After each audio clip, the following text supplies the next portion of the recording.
Mirror. I thought I got to begging you on my journey. Good night, good night, good night, everybody. Good night, everybody. How is everybody doing tonight? I hope everybody's having a great Friday night, guys. I know y'all been looking for me from early, but I couldn't come. I was doing some serious work. Guys, I was doing some serious work. But I can't tell you all the work I was doing until I get to show you. But I can't show you today. I can't show you today. But I'm going to show you all the work that I was doing that caused me not to be able to come on live earlier. You all know that I live by myself and I do just about everything on my own. Me repair light, me repair water, me repair everything. Me do everything. Yeah? Y'all see, I cut the yard, I do the landscaping, I wash the house, I do just about everything by myself. My farming, fix up my garden, everything by myself. And I love it. The only thing that I have never done is changed the tire on the car. I've never done that. I put oil, I put water. Yeah, but I've never changed a tire.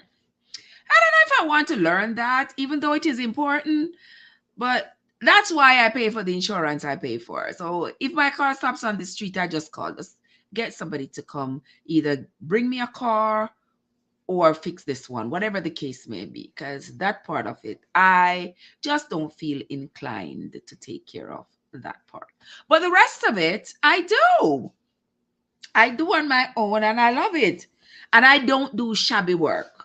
I do it. I do it just like a professional, just like somebody that I would have paid $600 to come do it. Me do it myself. Like what? A easy match this. I can hold a screwdriver.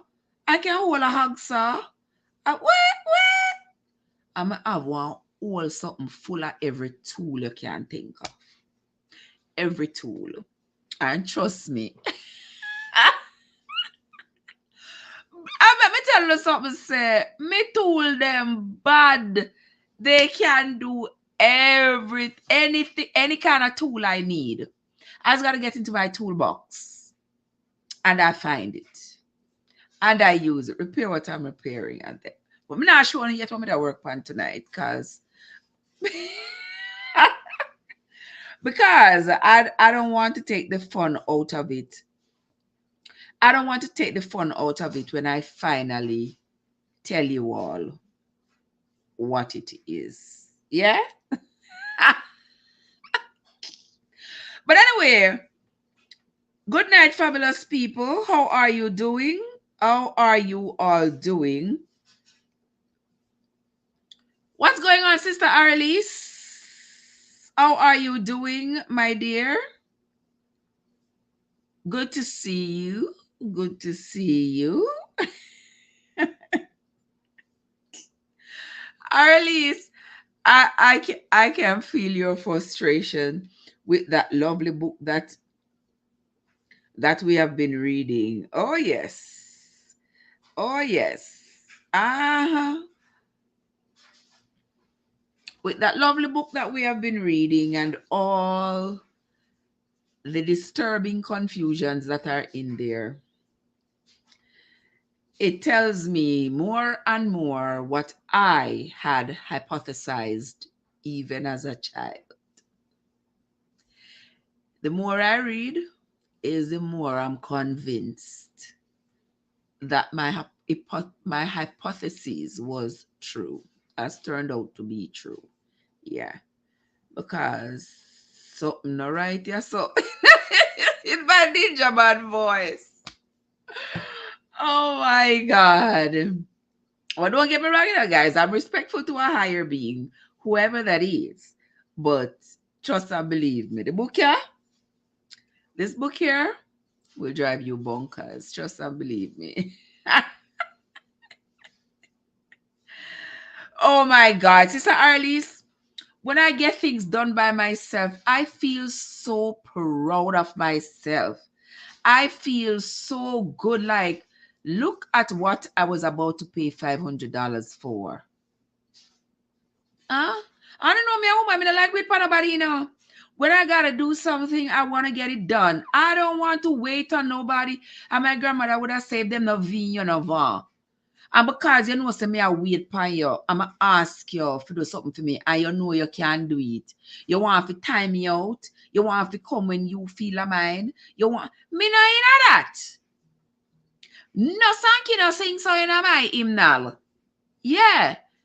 I want it done. I want it done. And that is why I said there is nothing a man, the only thing a man can do and me can do is breed somebody. I'm off at watch yourself.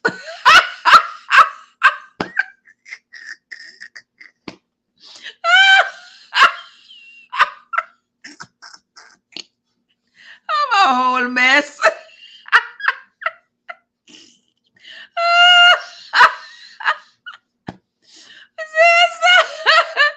Sister Winsome. I don't know, I'm a whole mess. Crazy as heck. Sister Winsome, how you doing, my love? How you doing, sugar? Man is important no matter what you feel. That is so true. Men are important. Men are important. With that I must agree. But yeah, men are important. Very, very important. But in the same breath, at the same breath, these two hands can do what any man's two hands can do. You understand? Yeah. So with that being said, I use these two hands just like any man that use them two hands. Yeah. Yeah.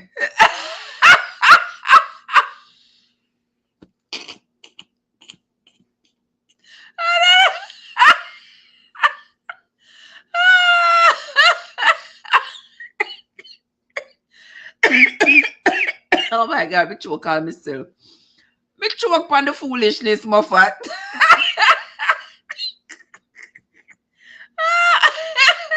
I know in the same breath. Me agree. Me agree to a certain extent.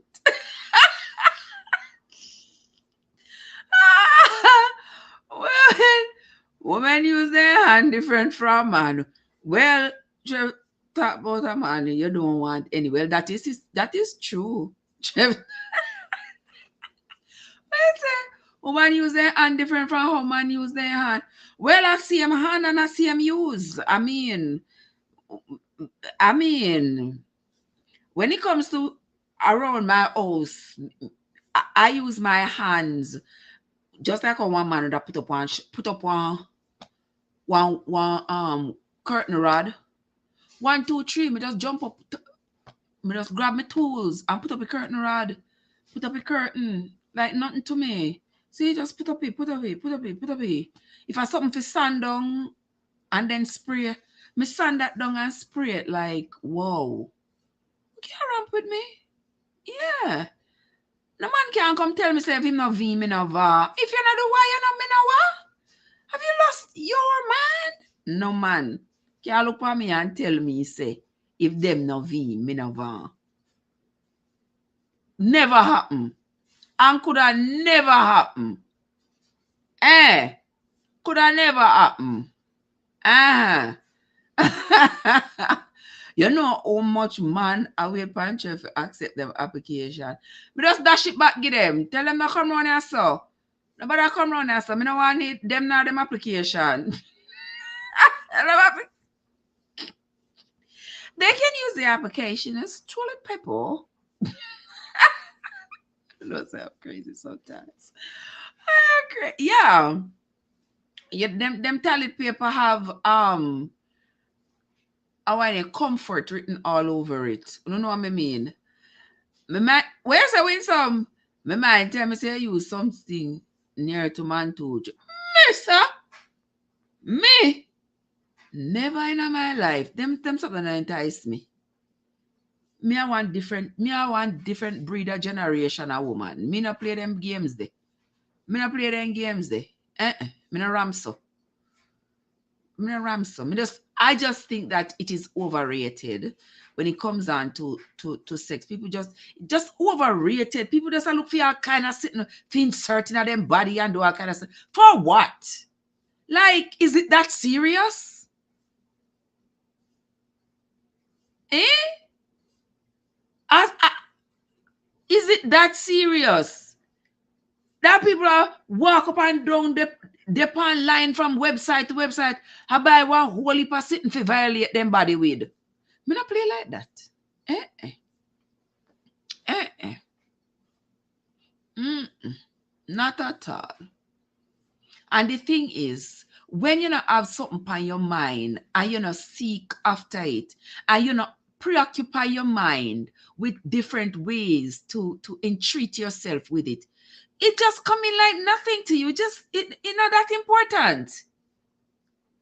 It has not occurred to me that it is supposed to be very important and it is supposed to be a part of my life.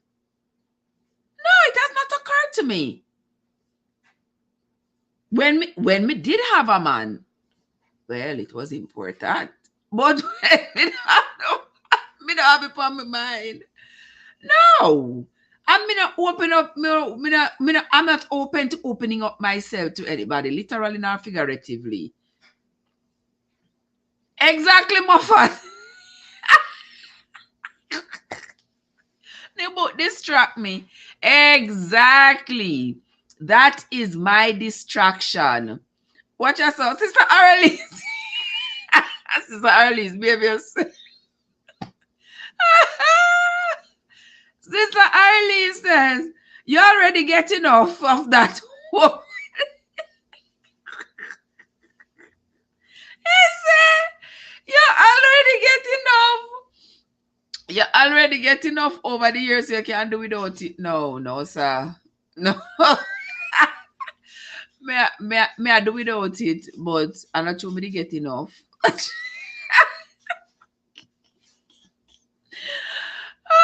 Circumstances changes a man and a woman. But Trev, your likes up, man. Me likes them up, but YouTube keep on a ramp with me. YouTube keep on excite me and show me one whole heap of likes. And next thing me see the likes gone back to normal. Me not frightened of YouTube. YouTube can't frighten me. The other day, YouTube show one of my video of 4,500 likes. I mean, I say, "Koya." Then I was somebody like a video, but then but me not see they not comment, they not subscribe, they not nothing. Yeah, YouTube. Quick time, me look, Missy YouTube go right back at 30. Me say, "Koya, how YouTube think them are frightened?" Me not frightened for them. Exactly, Arlise. Arlise says circumstances alter cases. That is so true. That is so true. Yeah.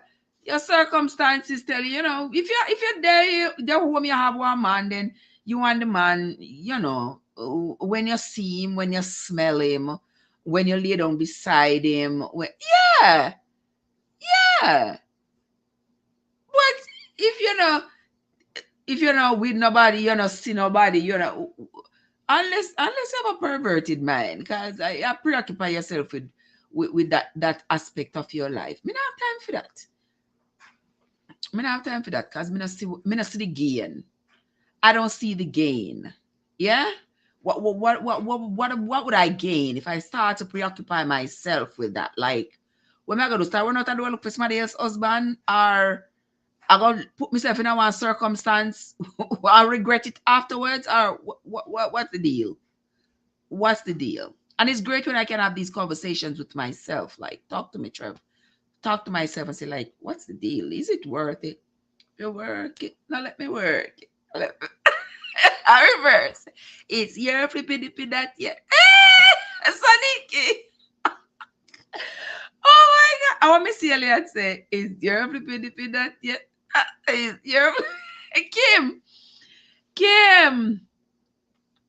Jesus, Kim, you're so tired. And you alone, so this week, Kim, this week I worked, I did half the weekend. I may work the weekend, I do all kind of things up in here.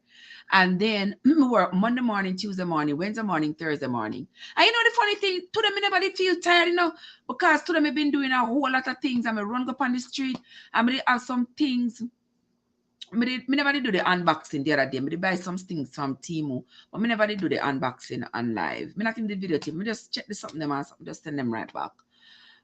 Me carried was back. Me, went around, do a couple of things, and come back home and there I started to do some manly work. Did I do some things?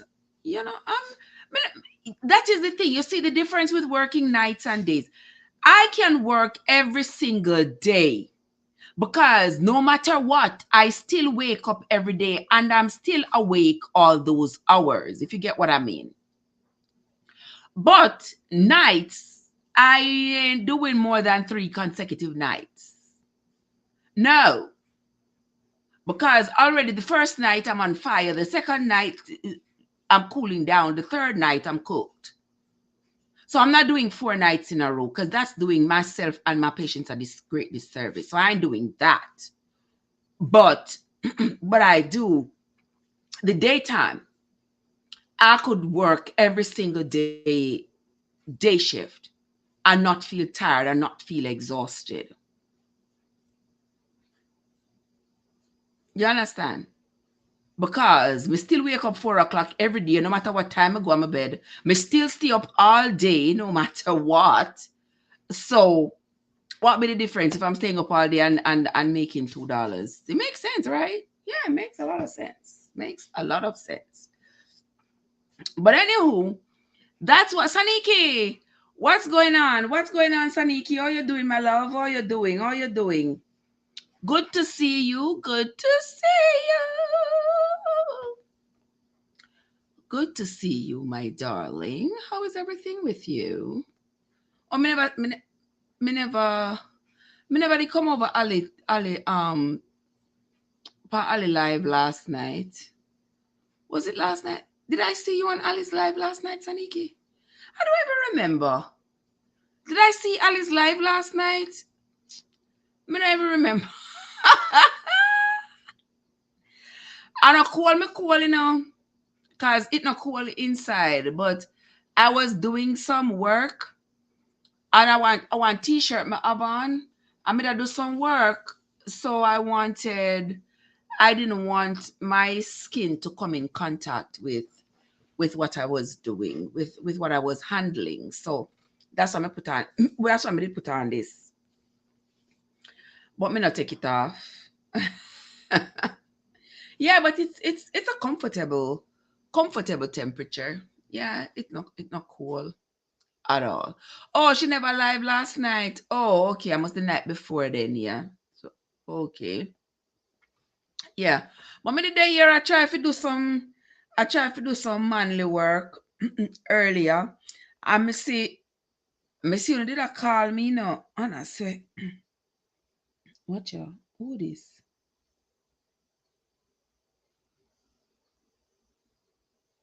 Hold on the people. Hold on there and don't move.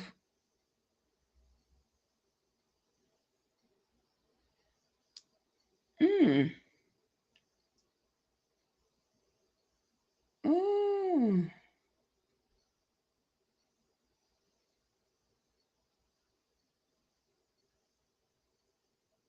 Hold on the people.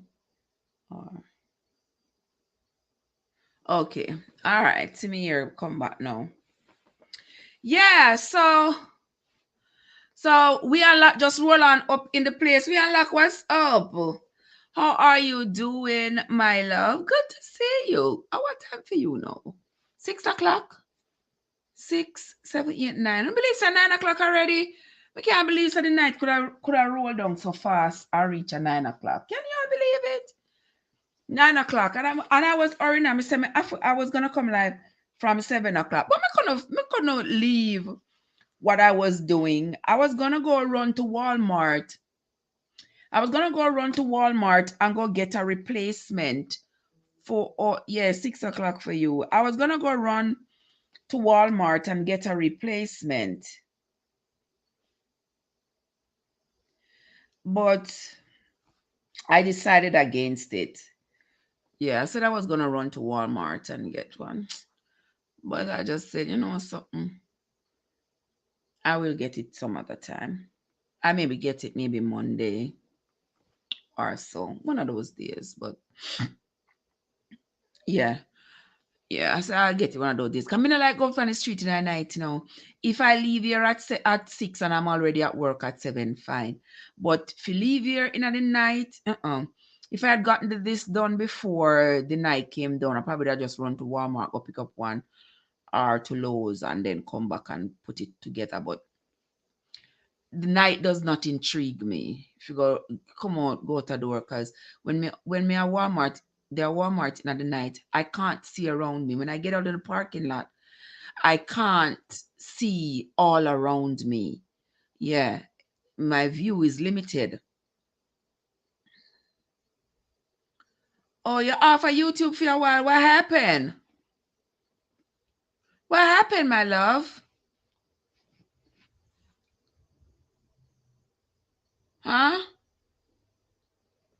I see YouTube is doing stuff to lots of people's channels, mine is demonetized, but 6-1 half dozen the other. YouTube can't stop me.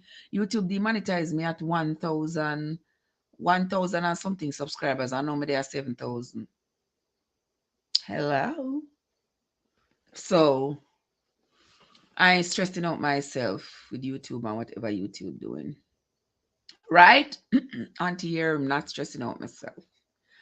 Come on YouTube. And that's why you know see me not even stress out myself batter up my chest and come and give a whole lot of stuff. When YouTube remonetize me, my views are up significantly and all of this. But me not get none of it because I'm still demonetized. So I ain't stressing out myself. When I get remonetized, then I time to stress out about myself. But me not stress out myself. Child, please. So when me I try to forget, oh, text me. Yeah. Yeah, text me. What happened was okay. Okay, text me, sugar. Text me and tell me what is going on. Yeah, so we are just YouTube is doing what it's doing, and we are doing what we are doing. I love coming here. I love talking to you, and we share great camaraderie, and I love it. So thank God me not have to wait for YouTube to feed me. The little change did nice, till me not gonna lie. The little change did nice because me use a little change and give super chats and stuff like that, send people cash apps and stuff like that. But now that me not get none, what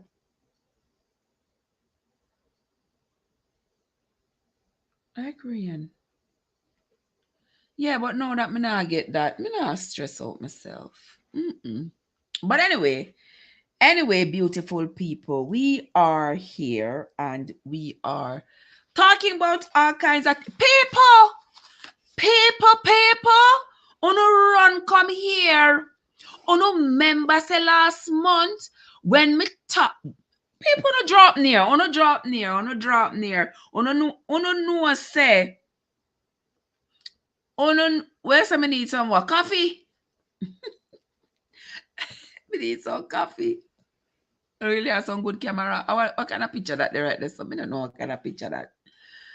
What kind of picture that we unlock? But people, 10 story in a one on a draw near, cause them a story of a talk when lamp out. On remember last month when me talk about my skitty, or me telling us my skitty pregnant. Me never tell us say my skitty a breed. Me never tell you no. Me know, say me tell you, me say Miss Kitty look pregnant in a wedding frock day. Me say yes, Miss Kitty look pregnant in a wedding frock day. People say no, it's Trev. No, that I must pregnant. She pregnant. I must. Me say yes, Miss Kitty got a bun in the oven. Miss Kitty pregnant. That's why she hurry up and married. Yeah, yeah, yeah.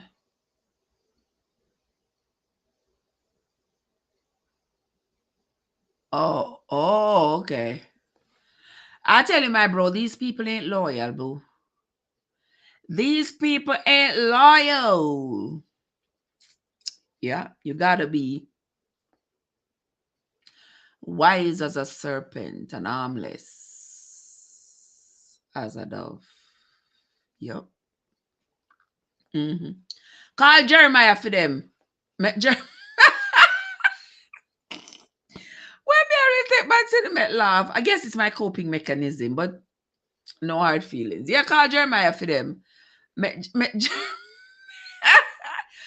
Jeremiah come pray a prayer for them. Them can't escape it. They cannot escape it if Jeremiah ever pray a prayer for them. But anyway, guys, yes. So as a back to the story now. You know, say your granny always say if it not go so, it nearly goes so. And me say, when I did that vlog, me say Miss Kitty is pregnant. Miss Kitty look like she pregnant. And people say, oh, Lord, Miss Kitty not pregnant, nothing. Oh, no, say Miss Kitty video, you know, she had the ultrasound and get excited. So she have one la la la la baby in the bun, in the oven. Oh, no, see it? Yes, it is making its rounds on the social media. Miss Kitty is in fact very pregnant. Hence, the wedding when nobody never did hear about, never did hear coming. So honestly, that's why I'm telling you all the time, you know. You can't compare your life to other people's life, you know. You don't have to live your life. Live your life per few terms. As long as you not hurt nobody. Live your life on your terms. And don't believe, say, you can live your life and match it up with somebody else one. You understand? Remember? Remember, I know when Miss Kitty talk, Miss Kitty telling us say, if you run the broke man them. No say enough woman run them broke man and now don't have a man and see there, Miss Kitty get a rich man. And uno broke man who probably would have went wash your foot and drink your water and just don't have no money. Yeah? Don't breathe for nobody who don't have nothing. I gotta be the one little pitney where uno was going to be blessed with. And uno make it personal. You never know.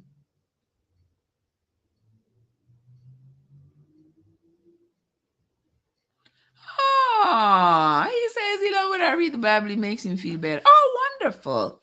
Wonderful. I'm glad it makes you feel better. That's great. Oh, I'm so glad I'm doing something good at least with my life. Sister Desiree. Sister Desiree, what's up?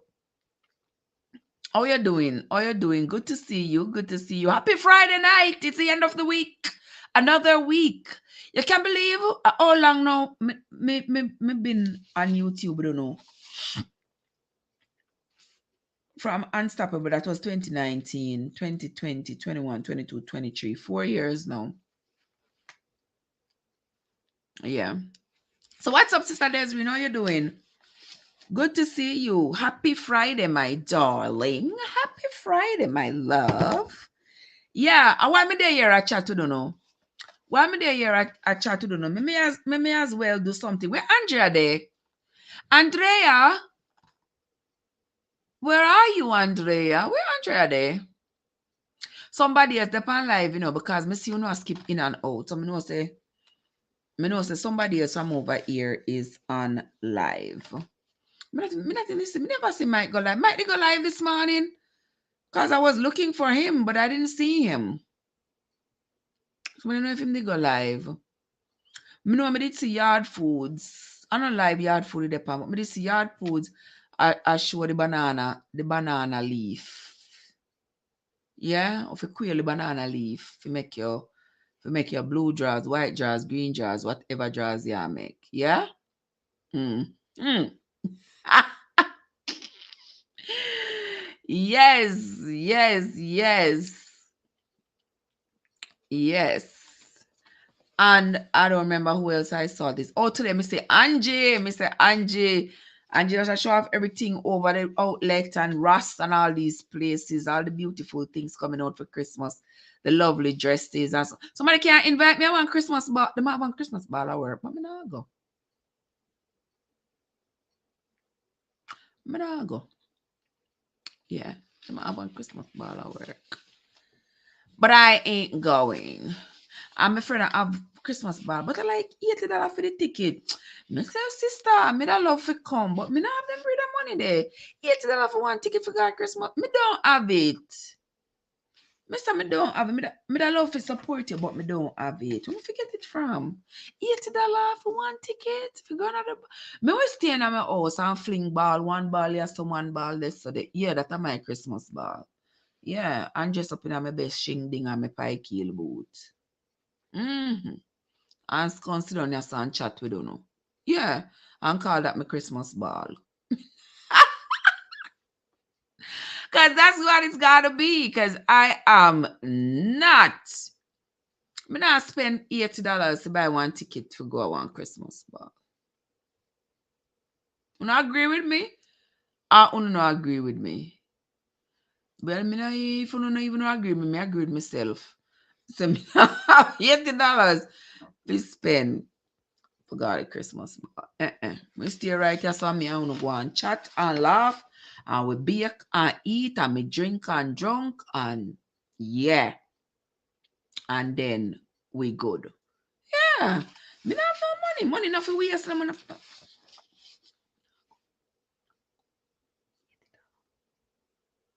$80 just to go in. Then say them I go serve food, but what kind of food so? $80 worth of me not go. Me sorry, but me can't come. Just unbelieve me. Me sorry, me can't come. Yeah, that's how the thing said.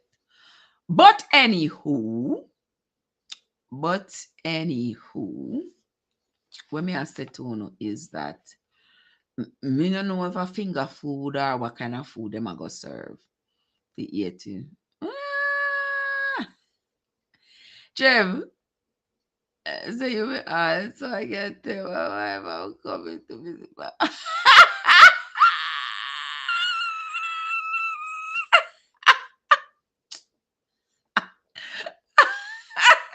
I can't see how you crack up and then with laugh, with them something there. You see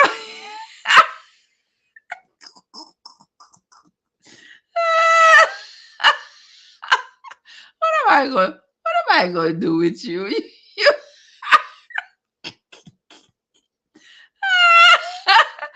swear me love come over here. You want to make me laugh. You don't give me too much joke over here.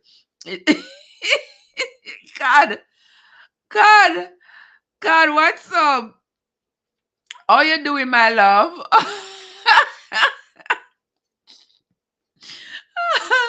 You are not easy. Oh, come on now. I need a vacation. You need a vacation. I don't need no rock stone flinging in my head. So you.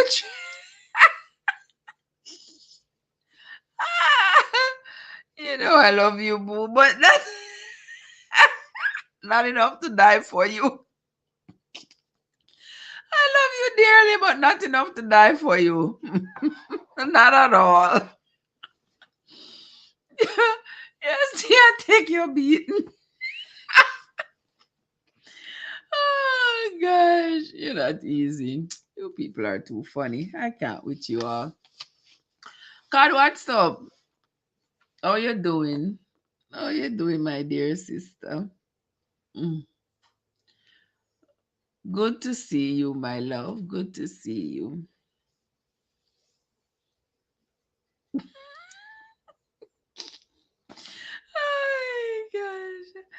Oh Lord, where's Andrea, guys? Where's Andrea? Cause me never ever read the book, you know. I wasn't going to read it, but the book is so fascinating. I so love the book, and I don't even know why I chose this book, but I did. This book is so fascinating. I tell you guys. We are like said, damn. I'm sorry. I'm. Oh, it's raining. Okay. All righty. All right, guys. Look at this. We are gonna read chapter 2 of this book. Remember the book we I read yesterday? Did y'all like it? Yeah, me know so several on text me and tell me so I love the book. Yeah? Yeah. The book nice. The book is very nice. The Atonement Child. I never expected the book to be this good, but it is. So tell me if you don't want me to read the book. I don't want me to still sit down and so and give off a piece soup. Come, wanna talk to me nice. Come, gentle people, speak up. What do you think? Arlie says, it's like this lady went out for dinner with this guy, and during dinner, wife showed up and said, did he tell you he's married and have so much pity?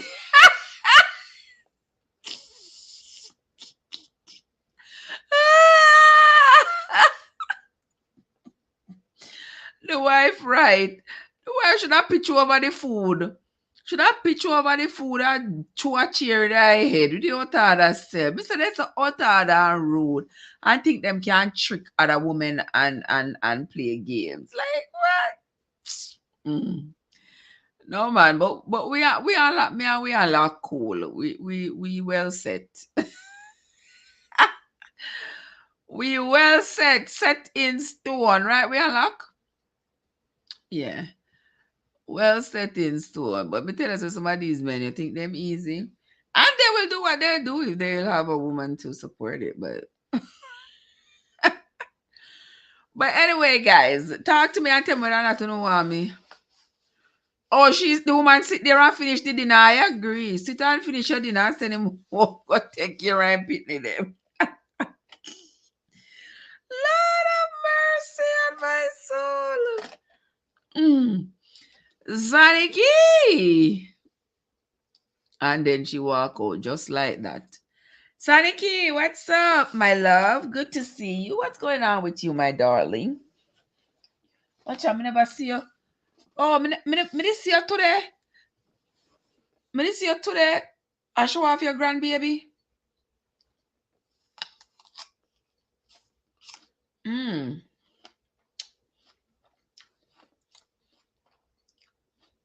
And this is my dinner. Yeah, my dinner was one apple. And then you, I want me see. Oh, no, you are Arlene. Forgive me, forgive me. Ah, forgive me, honey. As I look again, my brain went right back. It was Arlene. I'm sorry. Saniki said, who? Oh my God. Forgive me, my love. Yeah. So here I am, guys. I eat my dinner. One apple, one persimmon, and three tambourine. Mm-hmm.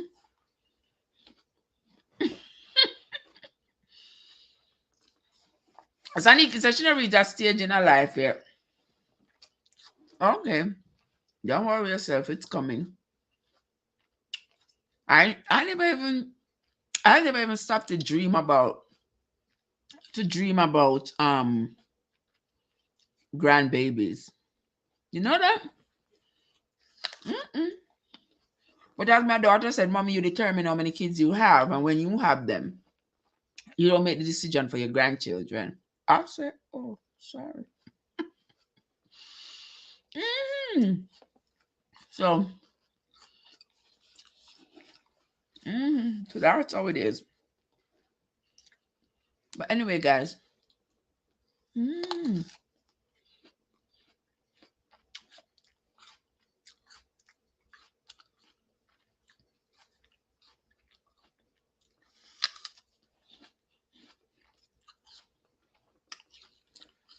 And so remember, only yeah, I know, sir. I was on that diet. I'm still on it. I'm still on it, and it's been working pretty good. If y'all know what I mean. Yeah, it has worked on my girth over the last few years very well. hmm And I'm very pleased. So this was my dinner. This morning, this morning I had this morning I had some turmeric latte, one persimmon, and one banana. And then for lunch, I had some crackers,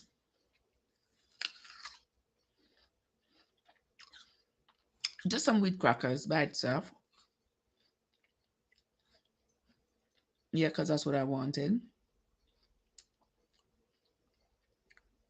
How you say? We see how you got slim in your dance video.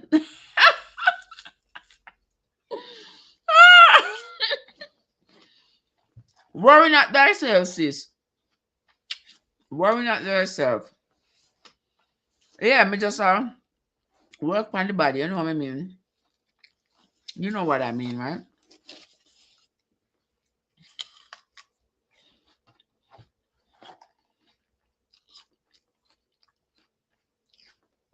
You know what I mean, right? Okay.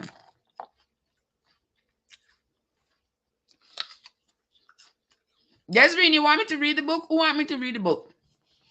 Say yeah or nay if you want me to read the book. Because trust me, I am so anxious to read the book. It's unbelievable. I want to know what happened to Dinah. I want to know what's the deal with Dinah and Ethan. Is Ethan, because remember, Ethan is studying to be a pastor. So is Ethan going to say, okay, then Dinah, I will care for this child? Imagine giving birth to a child that belongs to your rapist. Mm-mm-mm. I know as a mother, and your love would be for that child, like it's your child too. But to think of how you conceived that child and the horror and the terror you went through, me don't know. Me not carry. Me sorry. Me not carry. Mm-mm, mm-mm, mm-mm. That one would have to be buried in the womb. But me not carry. I'm sorry. But anywho, Sister Desvin said, we must read the book. All right. So remember what happened last night, right? All right. So let's move on. Dinah saw Joe sitting comfortably at the top of a marble steps of the library, his back resting against a pillar. He smiled and stood, meeting her halfway as she came up. Going to work? No, not until 6. She raised her head and reached his eyes briefly. She raised her head and searched his eyes briefly. I thought I'd study for a while. It's a nice day to study outside. What do you say we go to the squad? She hesitated, suspicious. Did Eaton send you? When his mouth curved ruefully, she rushed on to explain herself. You've always made it such a point that I'm Ethan's girl. You still are. She frowned, wondering why he was waiting for her. He must have a reason. It had to be Ethan. Shifting her books, she held them tightly against her chest and waited. She wasn't sure she wanted to hear what Joe had to say. She wasn't sure she wanted to hear what Ethan might have told him about her behavior last night. I'm not angry anymore. If that's why you are here waiting for me, you can tell Ethan I find no fault with him. He can't help how he feels. Joe's expression changed, softening as he searched her face. He didn't avoid looking at her the way Ethan did, but gazed straight into her eyes, accepting the inner turmoil and anguish that lay just beneath her surface control. He didn't hide from her pain. Let me be a gentleman and carry your books.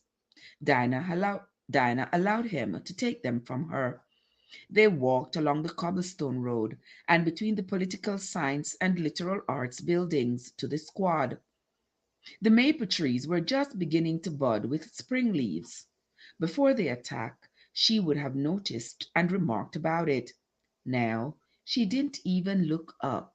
She stayed close to Joe as they walked beneath the shade and into the sunlight again. Joe didn't say anything, but she felt comfortable with his silence. Unlike Ethan, Joe didn't try to fill every minute with words or suppositions. God has a reason for everything he does. She couldn't seem to drive that thought out of her mind. What reason, Lord? Tell me what reason. This looks good, Joe said, and put her books down. Dinah looked around. He had picked a place in the open, no shade, sunlight streaming down from the blue heaven. She used to love this exact spot, had come often with Janet and other friends to feel the sun beat down. Now she wished for a dark corner away from people. She felt Joe watching her, waiting. Forcing a smile, she sat down and curled her legs to one side. Joe sat resting his forearms on his raised knees. She had always felt at ease with him, which made her tension now, which made her tension now that much more disturbing. Yeah, Dinah in the Bible was the only daughter of Jacob. Could this be a spin-off? You know the funny thing, I thought about it, but me never said nothing because remember Shechem? Remember Shechem had raped Dinah, yeah, you remember? And Jacob sent his son them to go and destroy the entire city, slay all the men. And when Shechem father come out and promise to tell them he was sorry, and he asked that his son be given Dinah to marry to take the shame out of his eyes. Jacob agree with his son, with his sons. Simeon and Levi were the worst of all. And Jacob agreed with them to go trick the people and tell the people that all the men there needs to be circumcised. That was the agreement Jacob made with Shechem's father, say, for them to make that agreement that his son marry Dinah, all of the men of the city should be circumcised. And the king agreed. And when they all went, the king passed a law that said all the men needed to be circumcised. And when all the men went and were circumcised, they were all laid up in bed because they were sore. And that's when Jacob's son them went into the city and slew every man, woman, and child and burned down the city. You remember? And when people want to come tell me, foolishness in my ears. Them not want to read the Bible for themselves. Them afraid to talk about what them read and all these things. Lyndon, what's up, my love? Good to see you. Mm-hmm. Yeah, and remember? Mm-hmm. But after that, I never did hear much more about Dinah, I never did hear much more about Dinah and her story. I only heard of the boys, but never hear nothing much about her. But anywho, we are going to continue reading. It's always my pleasure, Lyndon. Always my absolute pleasure to see you, my love. At the daytime, you out, Lyndon, and tell me, say, you go text me. I know me not see the text.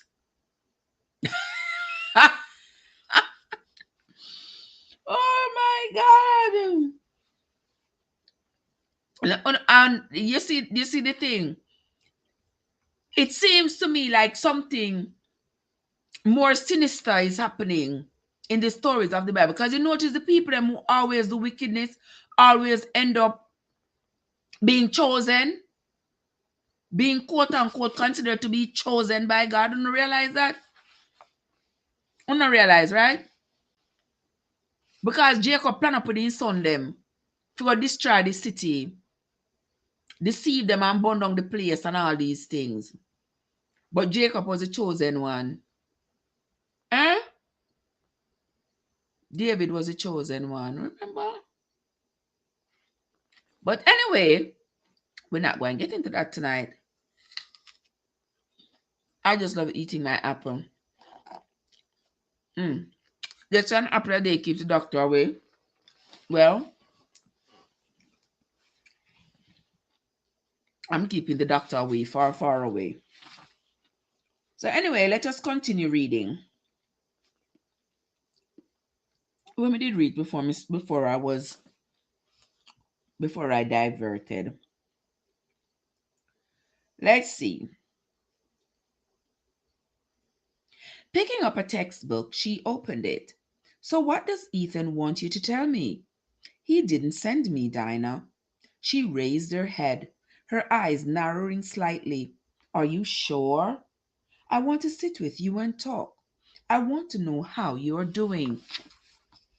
She lowered her head. I'm fine. No, you're not. You are too pale to be fine. I spent the better part of 2 weeks in my room. Now I work at the library. She was ashamed by the edge of bitterness she could hear in her own voice. The undercurrent of anger. Anger was the enemy now. Christians were supposed to be docile, accepting, obedient to God's will. Was it your will, Lord? I don't understand. Why has this happened? Why is my life turned upside down? How are you sleeping? Fine. Come on, Dinah. You can talk to me. She clenched her teeth. Why did it have to be Joe asking? Ethan should be the one to want to know. Ethan should be listening and comforting. But then Ethan was personally involved, wasn't he? He had lost the most, hadn't he? She looked away. I have nightmares, she said dully. Embarrassed, she looked down again. She shouldn't be exposing her feelings to Joe. I need to study. Okay, he said quietly and stretched out on his side. We'll study. Propping himself up slightly, he pulled out one of his textbooks. Taking a highlighter out of his backpack, he pulled the cap off with his teeth as he read. Every now and then he ran the pen along the line of the text or over a term. Looking down at her own open textbook in her lap, Diana tried to concentrate on the terms she needed to memorize. Midterms were coming, but she couldn't seem to get the terms to sink in. She rubbed her forehead and started over, taking one term at a time, trying again and again, but her mind kept wandering. Angie, what's up? Do you think there's a reason for everything that happens? She felt Joe look at her. Afraid of his answer, she went on quickly. I mean, Ethan thinks so. He thinks God must have a reason for punishing me.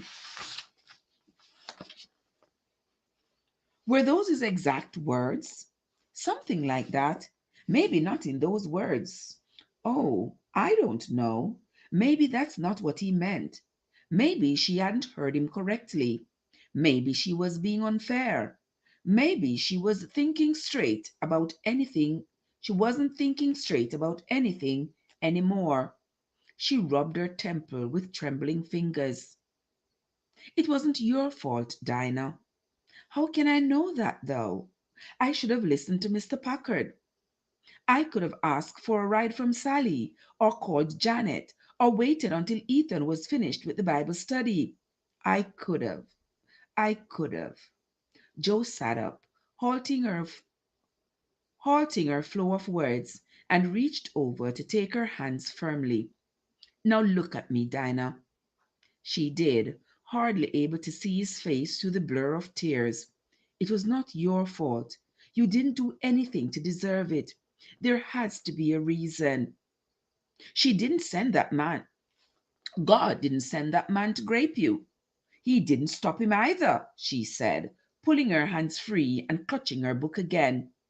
Maybe he did send him, Joe.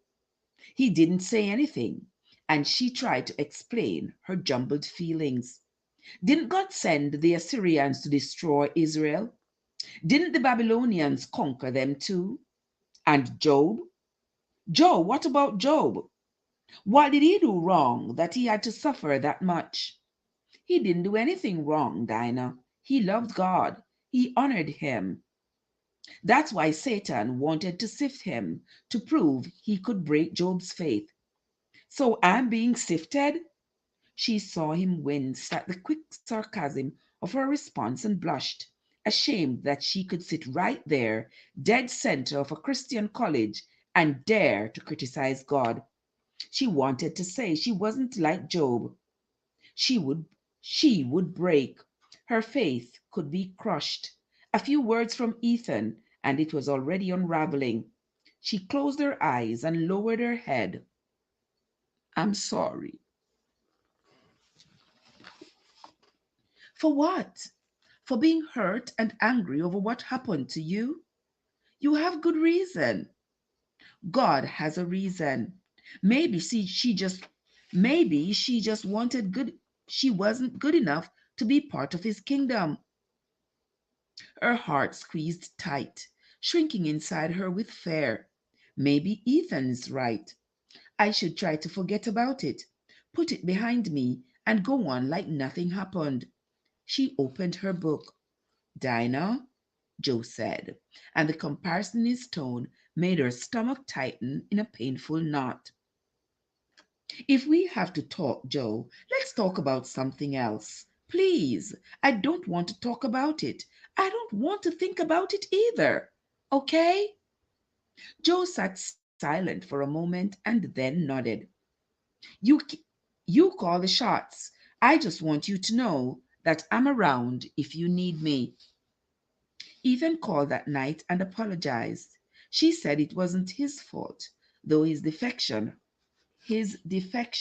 hurt deeply. She said she understood, and in part she did, though she didn't want to look at it too closely. He said he didn't understand anything himself. It was all a confusing mass of emotions inside him, and he'd have to deal with them. I never meant I never meant you should blame yourself for what happened.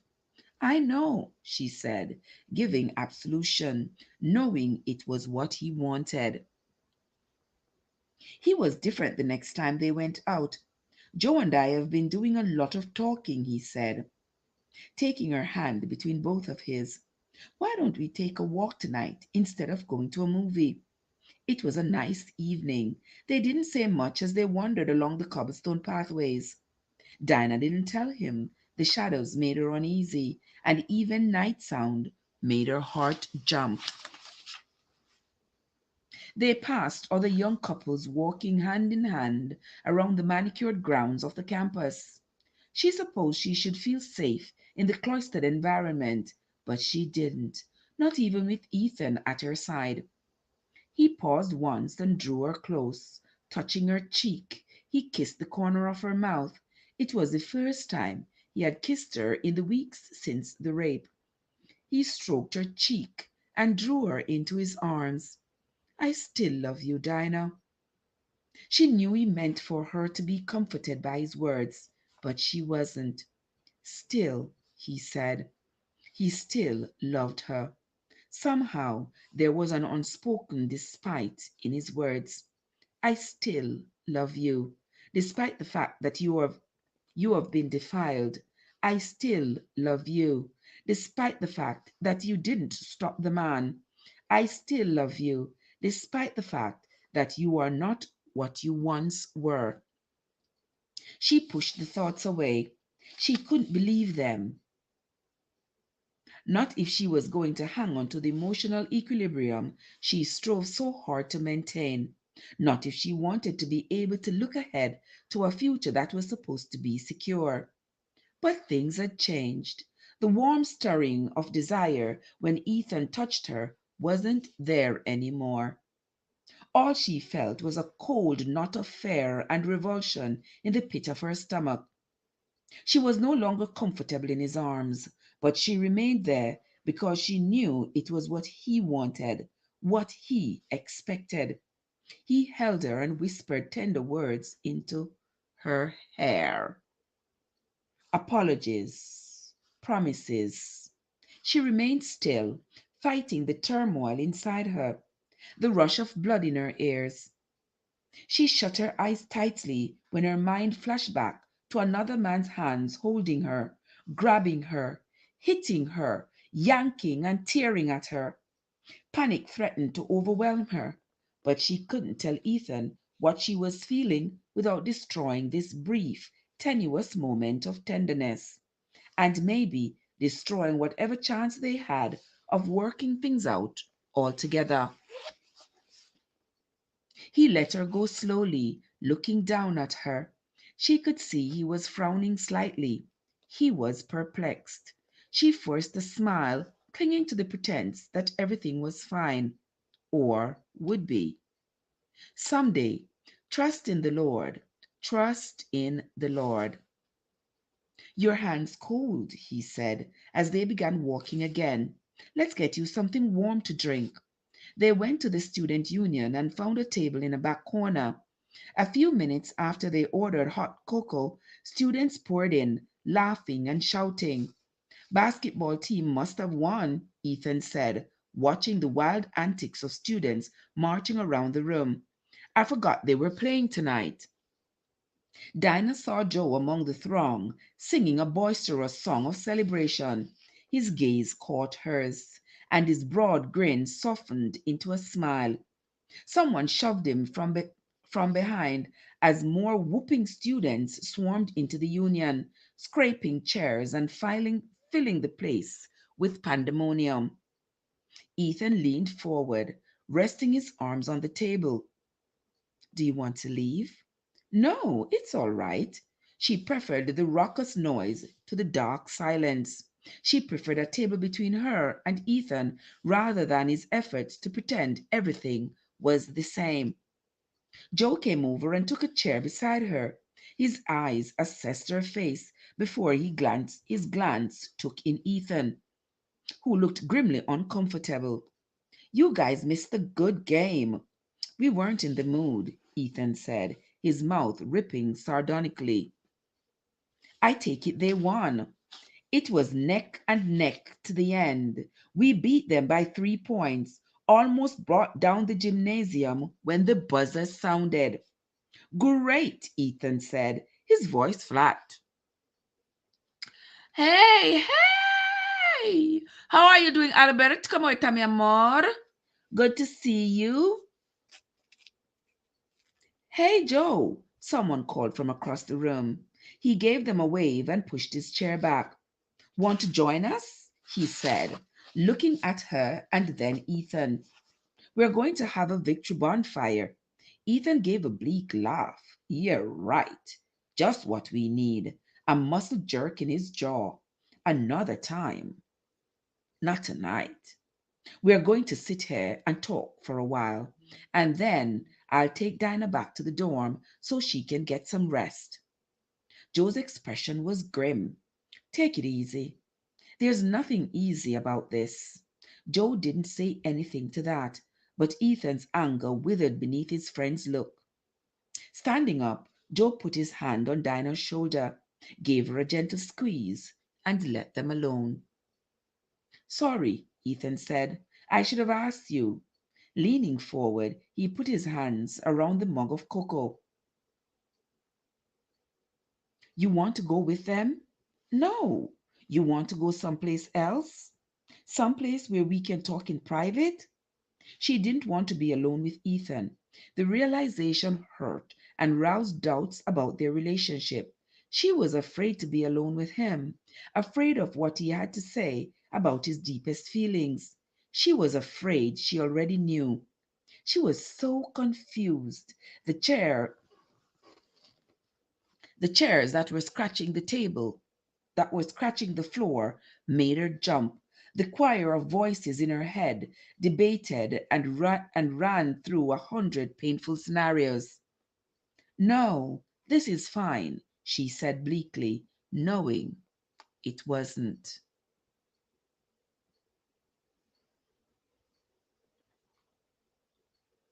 He looked into his mug. You want to talk about what happened that night? He raised his head slightly and looked at her. Maybe it would make things better. Feeling a flicker of hope, she did as he asked. After all, he was the one who had all the counseling classes. He was the one who was going to be a pastor. Relief swept over her. Ethan was a shepherd. He would see her for what she was, a lost and wounded lamb. Drawing a steady breath, she told him slowly about his evening about that evening at Staten Manor House, starting with Mr. Packard's warning. She told him about her long walk down Maple to Sycamore. She told him about the man in the white car and Martha waiting at the bus stop. She told him about Charlie and the ride along 16th. She had relived that night a dozen times at the police station with Officer Lawson. She could do it one more time with Ethan. Surely it would be easier with him. It wasn't. I walked up Henderson. When I got to the park, he was just there, in the shadows, a shape, and he grabbed me. His knuckles whitened around his mug. Did you fight? She raised her head slowly and looked at him. Angry words poured into her head, but she held them back. Her mother had taught her not to give in to anger, not to speak rashly. Walk in, walk in the other person's shoes for a mile, she would say. Yes, she said simply, giving no details of how hard she had fought to get free.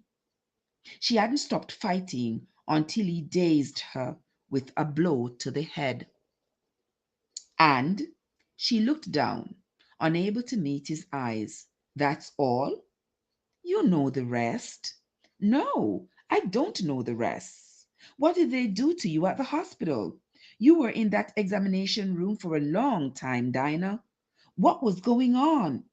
She could feel the blood receding. They were getting evidence, she said in a low, shamed voice, and bit her lip, praying he wouldn't ask for more details. Did they give you any tests while they were doing that? She went cold, the beginning of understanding striking her heart. Raising her head slowly, she searched his eyes. For venereal disease, you mean?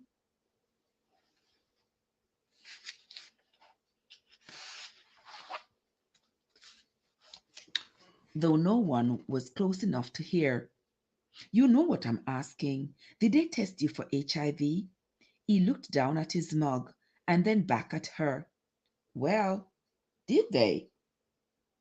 You have a right to know if the guy gave you some disease. She wondered if it was her rights that worried him or something deeper, something more primeval. What he was really saying was he had a right to know. The tears burned her eyes. Of course he was right. He did. Yes, they gave me tests. And the hospital had called a few days later. They were negative, she said dully. For now, she'd have to be retested several times before they knew for sure she was okay. She pushed the mug away from her with trembling hands. If she tried to drink a drop of it now, she would throw up. Ethan's voice was tight. I wasn't trying to hurt you. I just thought, well, I thought we ought to get that out in the open. Now that it's out in the open, I hope you feel better. His face darkened. Don't take it out on me. I didn't rape you. Oh my God, Ethan. Oh, you think you're doing a good thing, but you're actually making her feel worse. Her cheeks went hot and then cold again. She stood up and fumbled with the smaller shoulder bag looped over the back of her chair. Where are you going? Back to the dorm. He uttered a word under his breath, a foul word she was sure had never before crossed his lips. He never would have said it at all if it hadn't been so overwrought by what had happened to her. So she supposed she was to blame for that as well. She heard his chair scrape back as she headed for the doors. He caught up with her just outside and fell into step beside her. I'm sorry, he said tersely, sounding anything but sorry. I get mad every time I think about it. Mad at whom? She wanted to say. She wanted to jerk free and hit him. She wanted to scream and scream and scream, but she kept silent because she had been brought up to be polite. If you don't have something nice to say, don't say anything at all. Don't say anything. Pretend it doesn't hurt, especially when someone you love is doing the hurting. She was wearing Ethan's engagement ring. The wedding was set for August 17th. She had already ordered her white wedding dress. White for purity. Only she wasn't pure anymore. She wasn't a virgin.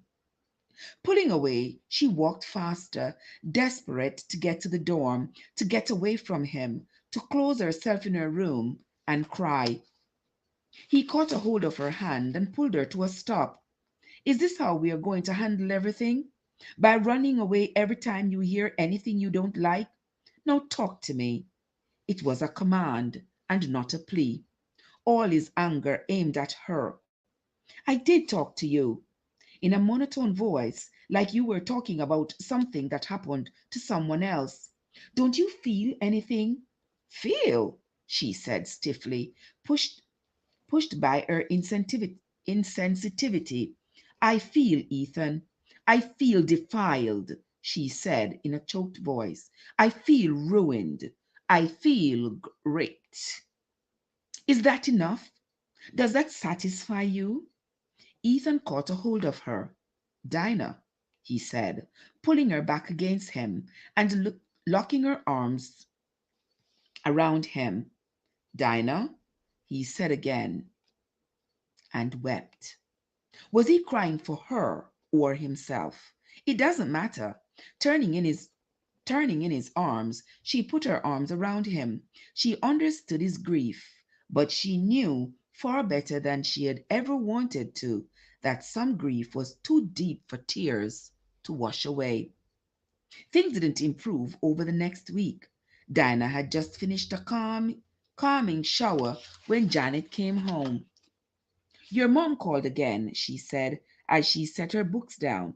She asked me if I knew why you were so down in the dumps. Dinah sat on the bed, her head wrapped in a towel and her body encased in a thick bathrobe. What did you tell her? I didn't tell her anything. Thanks. I didn't convince her, Dinah. She knows something's wrong. Don't you think you should tell her what happened? Dinah sank to the bed, unwinding the damp towel from her hair. She didn't want to think about that night. She didn't want to think about the shattering effects it had had on her relationship with Ethan. He was just beginning to adjust. He was getting past it. Things were improving between them. A few more weeks, a month, maybe two, and it would be forgotten. She'd tell my she'd tell my father, and then they'd both worry. And when what good would come of it? It can't change what had already happened. Oh my God. Janet studied her. She knows something's wrong. She said she's thinking about flying back here and seeing you. Diana let the towel drop around her shoulders. Janet came over and sat on the bed beside her, brushing the tangled hair back from Diana's face. Maybe Ethan could help to talk with them. Diana gave a soft, humorless laugh and shook her head. I'll tell them I have the flu or something. She smiled she smiled vainly. She had never lied to her parents before, but what other choice had she? They would go to pieces if they knew the truth. It's partly true, she said, trying to excuse herself. I've been feeling sick to my stomach for the last week. Janet stared at her. Oh, Dinah, you don't think. A chill crept over Dinah as she looked into Janet's horrified eyes. Think what? She said softly. That you might be pregnant? Dinah's heart began to pound with sickening beats. No! No! She clung to that word as it hung in the air. No, you wouldn't do that to me, would you, Lord? Lord, you wouldn't do that to me. Oh, please, God, no. Trust me, beloved. Dinah began to tremble inside. She knew she didn't have to take a test. Something told her already that the sifting hadn't stopped. It had only just begun. Janet stood up and began to pace.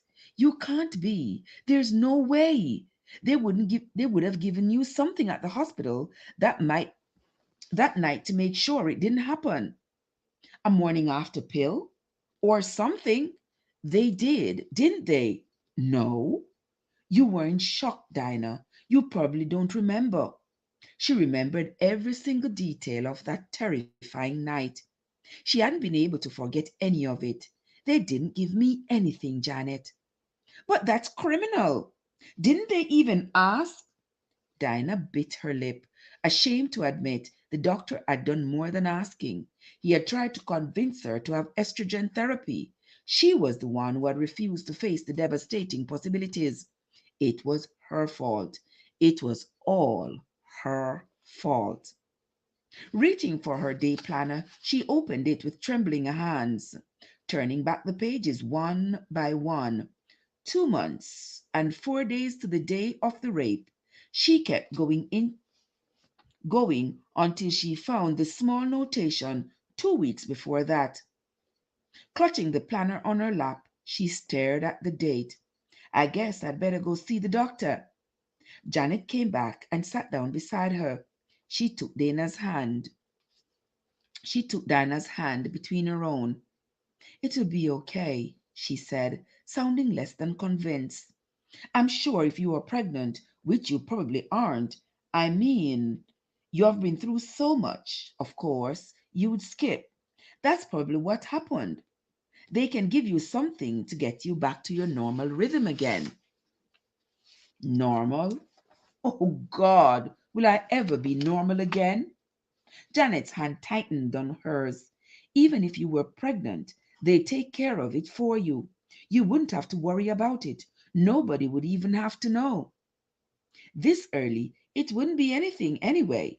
And it's not like it was your fault. So it'll be okay.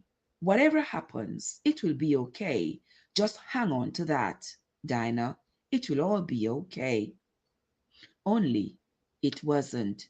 It wasn't okay. I'm never going to be the same. Am I, Lord? Am I ever going to be the same? Never again. Dr. Keenan pulled off his rubber gloves and dropped them into the metal waste receptacle while a nurse helped Dinah sit up on the end of the examination table. The doctor glanced at the nurse and gave her a nod. She quietly left the room. Turning his back to Dinah, he turned on the water and began washing his hands while she adjusted the hospital gown to cover herself completely. Her heart thumped heavily as she waited for the verdict. He pushed the faucet handle down with the back of his hand and yanked two paper towels from the holder. You should have taken the estrogen you should have taken the estrogen therapy, Miss Carey. Her heart sank into the pit of her stomach. He might as well have punched her the way he said the words. The implication was clear enough. She had been a fool. Her skin went clammy. Yellow spots danced before her eyes. Drying his hands, he looked at her grimly. He dropped the towels into the waste receptacle. She closed her eyes, feeling the wave of shock crest and recede, leaving her numb. I'm sorry, he said flatly, assessing her face. He took her wrist lightly, checking her pulse. Lie down for a few minutes, he said. No, thank you, she said. She wanted to sit up and die. He put her he put her hand on her thigh and stepped back. I'll schedule I'll schedule a suction curettage for later this afternoon. He took up her chart and began making notations on it as he spoke. It won't be as easy as the pill would have been, but it won't be too bad either. The procedure won't take very long, but expect to be in recovery for about an hour afterwards. I don't expect any complications. It's just a safety precaution. He flipped the chart closed and lowered it to his side as he looked at her again. You'll need a friend to drive you home. Your fiance, perhaps. He had noticed the diamond solitaire she wore. She didn't say anything. Miss Carey, do you understand what I'm saying to you? Yes, sir, she said in a choked voice, trembling inside. Was life really so cut and dried? He looked at her solemnly. Can you get dressed by yourself, or would you like the nurse to help you? I can manage, thank you. As soon as the door closed behind him, she quickly slipped down by the examination table and reached for her clothing. Dressed, she folded the hospital gown and left it on the examination table. Dr. Keenan was speaking with a woman at the nurse's station.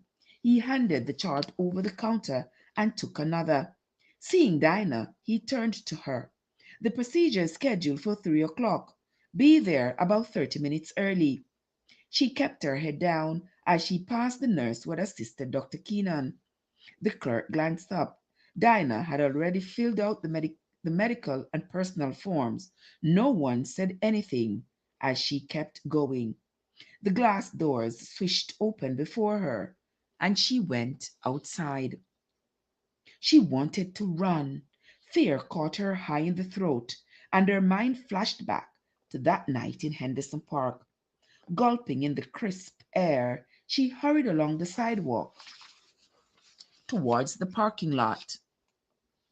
Unlocking the door, she slid quickly into the front seat and slammed the door, locking it.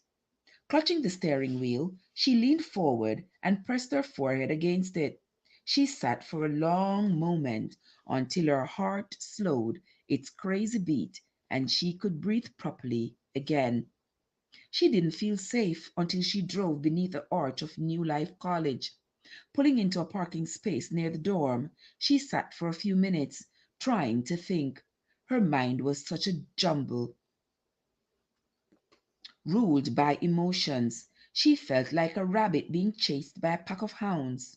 She needed a hole in which to hide, a place of safety. A tap on her window made her jump. Joe stood looking in at her, his brow furrowed. You okay? Fumbling for her shoulder bag, she opened the car door. She forced a smile and shrugged, hoping she didn't look the way she felt. Don't forget your keys, he said. Blushing, she sat and leaned in to get them. She got out again and closed the car door behind her. You should lock it, he said, opening the door and hitting the switch before closing it again. He turned and looked at her. You are shaking, he said softly. What's wrong? I'm pregnant. I'm pregnant. she said before she knew she was going to say it aloud. I'm pregnant, Joe. I'm pregnant. The emotions welled up inside her like a volcano until she was sure she was going to explode. Oh God, what am I going to do, Joe? What am I going to do? Joe put his hand beneath her arm. His hand was warm and strong, offering her support. Let's go sit down by the lake and talk about it, he said quietly. His tone was filled with tenderness. She pulled away. I can't. I can't talk to you about it.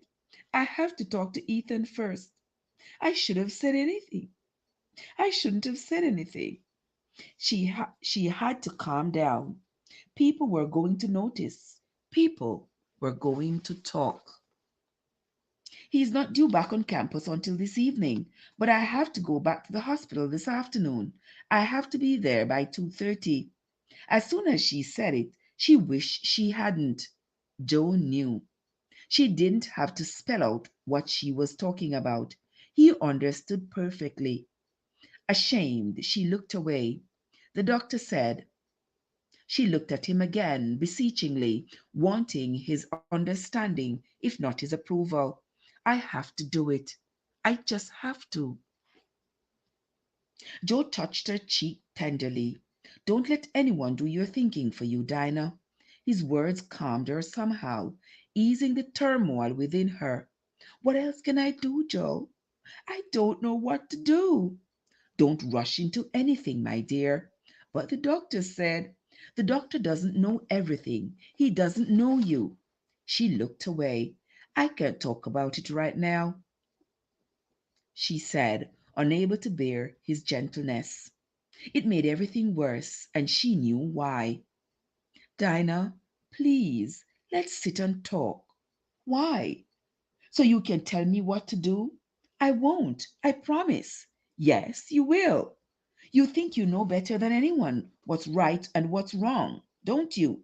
Just like Ethan. I got myself into this, didn't I? I was in the wrong place at the wrong time. I should never have walked up Endison that night. I should have called Janet for a ride. I should have pressed the mechanic harder and gotten my car back sooner. I should have called a taxi. I should have done anything but what I did. Isn't that it? No one cares what I feel. Dinah? Turning away, she hurried towards the dorm. She glanced back as she went inside and saw Joe standing where she had left him. She didn't go back to the hospital. She stayed in her room, sitting on her bed, her back against the wall, her knees pulled up against her chest. The telephone rang at 4 o'clock. She pressed her forehead against her knees. Sure, it was the doctor wanting to know why she hadn't shown up to have the procedure. The answering machine clicked on, and she heard her mother's voice. Dinah, honey, it's Mom. Call me. Call me, please. I know you are busy studying, but it's been weeks since we talked. I miss you, sweetie. Dinah leaned her head back against the wall and closed her eyes. Ethan stared at her, his face white. Are you joking? There must be some mistake. No, she said dully, looking down at his clenched hands. There's no mistake. I wish there were. I don't believe it, he said, raking a hand back through his hair. I don't believe this is happening. I don't think things could get any worse. Raising his gaze, she watched the turmoil on his face. She was afraid of what she saw, afraid of what this might mean to their relationship. Only a few days before, she thought they had reached a place of repose, accepting what had happened and moving on together. Now she saw that that wasn't so. Nothing was settled. Nothing was certain. What are we going to do? Ethan looked away, a muscle working in his cheek. His eyes narrowed with anger. After a moment, he looked back at her. His expression was grim.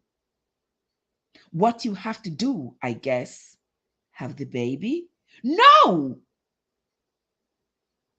His eyes were blazing. The doctor told you what you have to do. He was talking about an abortion. He leaned closer, looking around the restaurant to make sure they weren't being overheard. Don't you think I know that? But it's wrong, Ethan. We have talked about it. We have agreed that an abortion is wrong. Of course, it's wrong when girls are using it for birth control or women are doing it because having a baby is an inconvenience or a financial burden or a guy doesn't want to take responsibility. But under these circumstances, how can it be wrong? Is it your fault you're pregnant? Am I supposed to be a father to something so despicable? She trembled inside. She couldn't bear to look into Ethan's eyes and see the revulsion. Had it occurred to him that what she carried was part of her too? Besides, he said, his voice less harsh, more in control, do you think that doctors would have suggested anything he didn't believe was absolutely necessary? Just because it's legal doesn't mean it's right. It doesn't mean it's wrong either. What about your mental health? You were raped. And an abortion will make me feel better? She said, fighting back the tears. Did he know what he was saying? Hadn't he been the one to write papers about the procedures employed? Hadn't he read it all to her, his voice ringing with righteous zeal? It would put a finish to what happened. It wasn't God's desire that you got pregnant. How do I know what God wanted? Haven't you been saying God has his hand in everything? That this is all part of his plan for me? She asked in despair. You can't believe that, Dinah. Do you really think this is the best for us? God wouldn't do this. I didn't say he did it. He just didn't stop it from happening. Ethan gripped her hands. We have done everything right, Dinah. We have kept our relationship pure. We are serving him. This act upon you was an abomination. It was Satan trying to disrupt my plans for our future. But now there's a no, no. His hands tightened painfully around hers. Don't even say it. Don't think it. You've got to listen to me, Dinah. There's no way God would expect you to go on with this. No way. He leaned back, taking his hands from her, his face stony. No way, Dinah. I don't believe that God expects it of us. I won't. I can't go back there, Ethan. I just can't. She covered her face, shaking. You don't understand. The physical examination she had suffered the night of the rape had been traumatic enough. She didn't think she could stand to go through something worse. She knew what they would do to her body. I'll go with you. It'll be all right. I'll be right there. I swear to you. I won't let anything happen to you. She looked at him, wondering how he could say such a thing in the face of what he was suggesting. It won't take long, and then it will all be over. We'll put it behind us. She wrapped her arms around herself. He was in such a hurry to have it over and done with. Would it ever be over? I'm not ready to do it. What do you mean you're not ready? I have to think about it. Think about what, Dinah? You're not telling me you want it, are you? Her breath caught softly at his accusations. No, I don't want it. Couldn't he even try to understand what she was going through? He was in such a hurry to make the decision for her, to make sure nothing interfered with his precious plans. Well, their plans had already been disrupted. Her life was smithereens, and abortion was going to be the quick fix? For whom? The grape had been bad enough. The physical in the hospital had almost been worse, and now she was supposed to submit to an abortion? A suction curettage? The doctor had said it the same way he might have said she needed a vaccination against some dreaded disease. I don't want it. None of it. Not the abortion, not the child, not the fear and heartache that were her constant companions since that cold January night. Then get rid of it. The longer you wait, the harder it will be to make the decision. The sooner it's done, the sooner it will be over, and we can try to get things sorted out between us. What things? She wanted to ask, but didn't dare. She shook inside, wondering if he loved her any more. Joe said not to rush into anything. Joe? His head came up. He knows you are pregnant? She blushed. You see, loose lips sink ships. Oh my God. I just came back from the hospital. I was sitting in my car and you told him? You weren't due back until you told him before you told me? I'm sorry. I didn't mean to, Ethan. I was just so upset. But I don't have the right to be. Is that it? I didn't say that. Joe isn't emotionally involved. He can play the cool head. He can have all the pat answers. He can tell you to wait and think about it. His face darkened with anger. What right has he got to say anything? He was just trying to help, Ethan. Yeah? Well, it's none of his business. It doesn't ruin his life. She could feel the blood draining from her face. Who does he think he is? He had no right to speak for me. He didn't say it to interfere, Ethan. All he said was, I should think things through before I make any kind of decision. Because he's against the whole idea of abortion, and you know it. So were you before all this happened? Maybe I have a little more compassion now, he said, teeth gritted. Now look, you can't go through with this. Do you want everyone knowing what happened to you? He said it with such vehemence, and she heard a hint of what lay behind it. She saw it in his eyes as well. She lowered hers, not wanting to see any more. Joe won't say anything. I know that. No, he won't. But then he won't have it. Then he won't have to if you don't do something soon. Everybody will see for themselves and come to their own conclusions, and you know what those will be. She froze inside, seeing where his true concern lay. Was he worried about her reputation or his own? Beyond hurt, anger stirred. Then maybe we should tell the truth. Isn't that always the best policy? He gave a bleak laugh, toying with his silverware. People would still come up with their own conclusions. We are engaged. With the world the way it is, you know what they'd think. So there it was in the open. Maybe we could blow up pictures with the police files and post them around campus. He's so sarcastic, like seriously. Then someone would know you didn't do anything wrong. His hand stopped shoving the fork around. I don't deserve that remark. And I deserve what you are suggesting?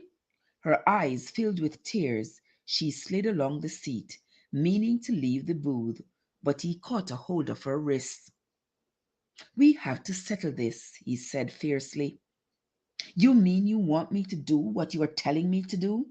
Well, I'm going to take Joe's advice and not rush into anything. I know you are scared, Dinah. I wonder if you know anything. I wonder if you can even guess at what I feel. Let go of me. No way. I've got to make you understand. It'll get worse if you. I didn't say I wouldn't do it, did I?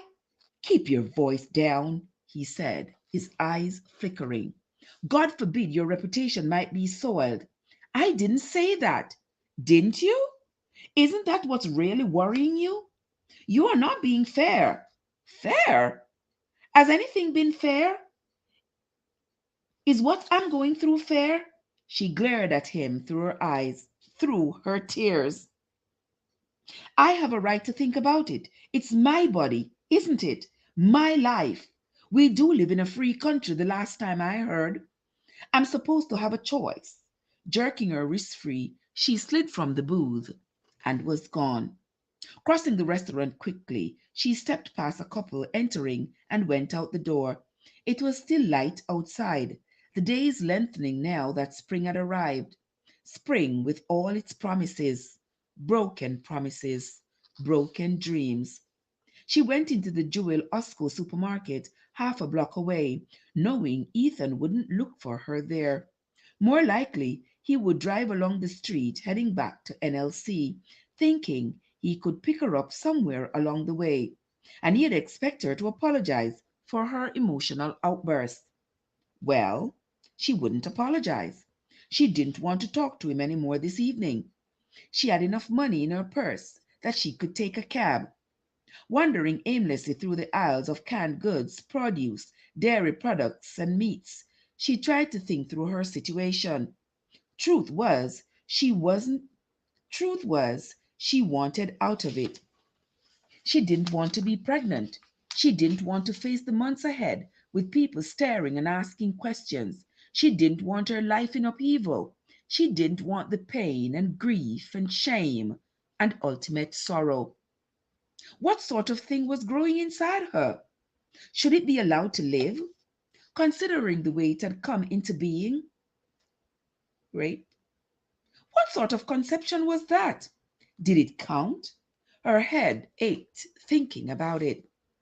Can I help you find something, miss?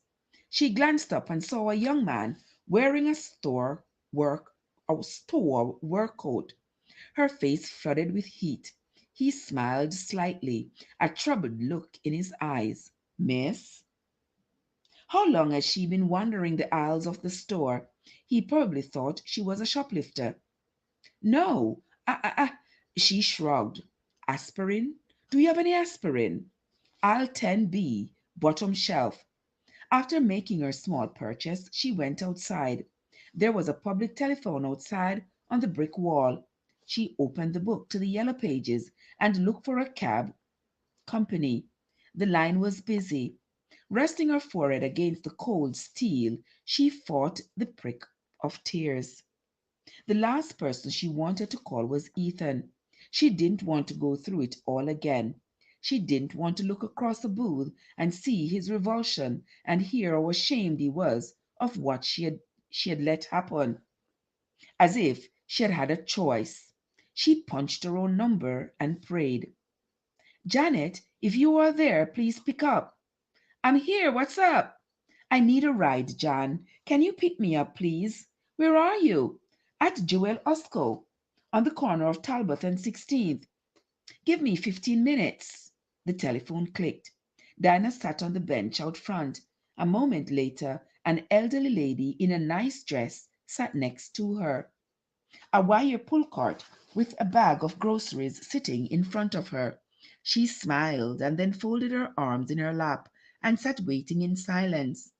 The old lady reminded Dinah painfully of elegant Mrs. Packard and made her wonder how Mr. Packard was doing.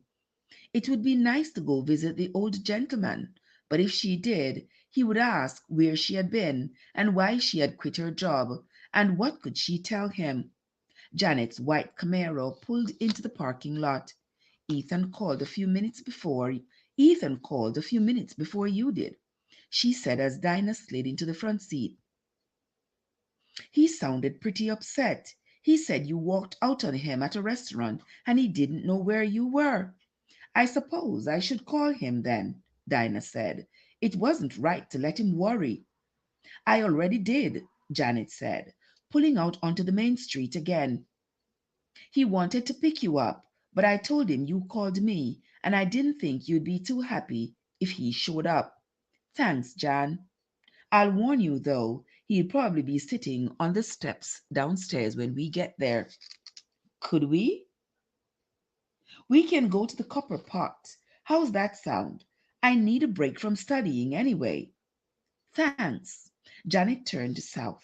Dinah sat silently, watching stores and houses whiz by. Neither said anything for the better part of the journey. Janet glanced at her. What happened, anyway?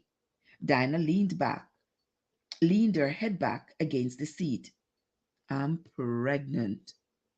I'm so afraid of that, Janet said softly. And what did he say? You should have it. Really? You should have it? Dinah turned her head and stared at her. Andrea, you see how long me I call you? You just come in? Well, welcome, my love. Good to see you. It doesn't matter. Welcome. Thank you for coming. Your comment tonight reading almost done. But anyway, better late than never. Janet glanced at her again, her eyes snapping with anger. He did, didn't he? Sanctimonious jerk, sanctimonious jerk. No, he didn't. He broke up with you? Dinah turned her head and stared out the front window. No, she said dully, wondering if that would be the next thing to happen. She knew that Ethan was having difficulty dealing with what had happened to her. And the bottom line was that he didn't have to deal with it. He could just walk away. She stared down at the diamond solitaire she wore, tears blurring her eyes. She twisted it around and around on her fingers, wondering if she could bear to lose him. She would die if she would die if she did. She was sure of it. Oh, you went to Gladys Knight concert? Where that was? In Raleigh?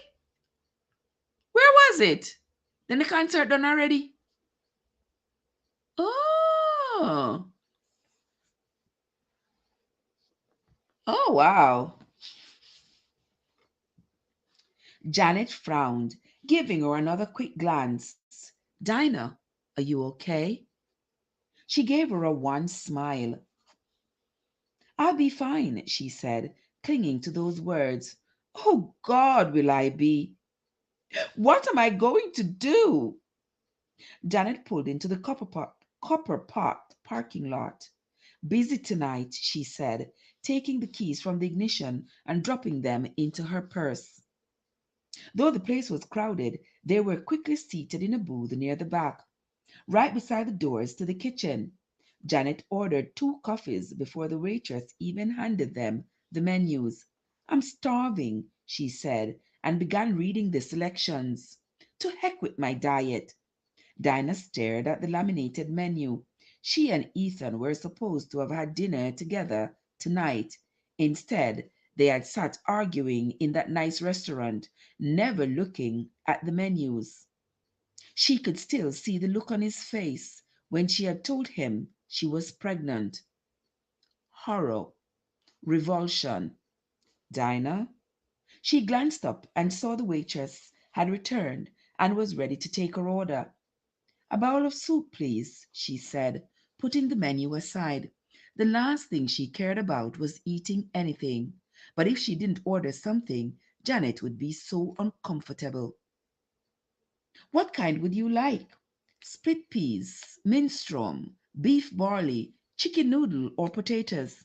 Dinah shrugged. Beef barley, I guess. The minstrel is out of this world. All right, minstrel it is. What kind of bread would you like with it? The waitress said, pen still poised. Rye, wheat, white, sourdough, or cornbread? Wheat, I suppose. The cornbread is great, Janet said. Cornbread, then, Dinah said with a weak smile. She could always give it to Janet. Janet closed her menu and handed it to the waitress. I'll have the hamburger deluxe with everything. Fries instead of potato salad, please, and coleslaw. And I'd like a piece of chocolate ice cream pie, please. She grinned. If I wait, I might not have room for it later. The waitress laughed. I'll bring it right away. Janet rested her arms on the table and leaned forward. You don't have to do what Ethan tells you, Dinah. It's your decision. He wants me to have an abortion. Janet's eyes flickered. But I thought, she frowned. Well, then, what's the problem? I don't know if I should. Of course you should, Janet said quietly, her voice low and gentle. What else can you do? Have the baby, I guess. And then what? You'd want a baby conceived like that? You'd be stuck with it for the rest of your life. It's not fair, Dinah. It's not fair. And it's not right either. Why should you have to suffer for what someone did to you? You have never done anything to deserve this. I'm not sure what's right anymore. Janet leaned forward, filled with sympathy, filled with sympathy. I don't know of anyone who would look down on you for having an abortion under these circumstances, Dinah, even at NLC, except maybe a few radical fundamentalists who don't matter anyway.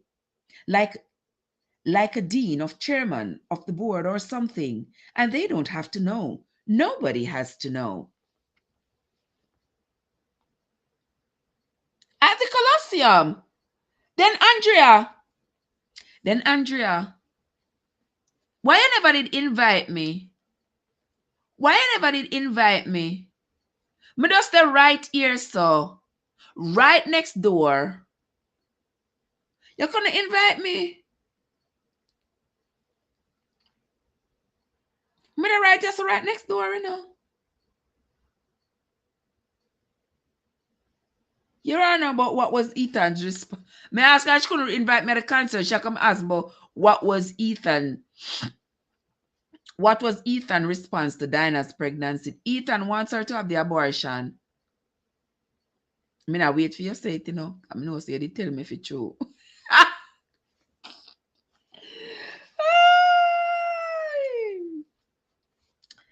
Me know say they tell me if it's true, sis. I remember. And they don't have to know. Nobody has to know. I know. I'd know. Janet bit her lip and frowned. She didn't say anything for a moment. You also know the circumstances that this baby was made in. What sort of beginning is that for a life? Dinah cringed inwardly at the memory. It was still so raw. She focused instead on what had happened that morning. I was so scared when the doctor told me. He said it without the least feeling, Jan. He warned me to be back at the hospital by 2:30. He didn't even ask if it was what I wanted. Maybe he was trying to make it easy for you. How can someone how can something like that be easy? Eyes swimming with tears, she looked at Janet. I've been against abortion since I first knew what it was. And now I'm supposed to have one? How can I? What did Ethan say about it? She looked down at the placemat. He said he'd take me back to the hospital and stay with me. Janet sat back, surprised and showing it.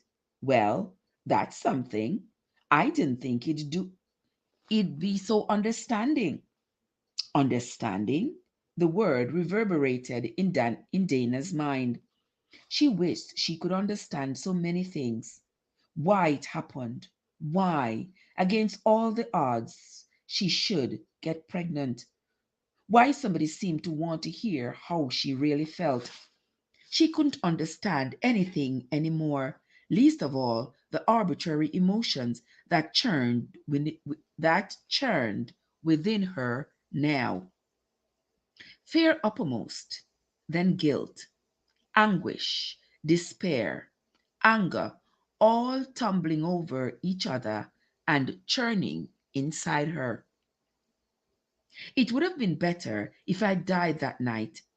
The thought stood stark in the silence between her and Janet. It would have been easier. The waitress returned with Janet's pie and Dana's soup. Odd that the smell of food didn't turn her stomach.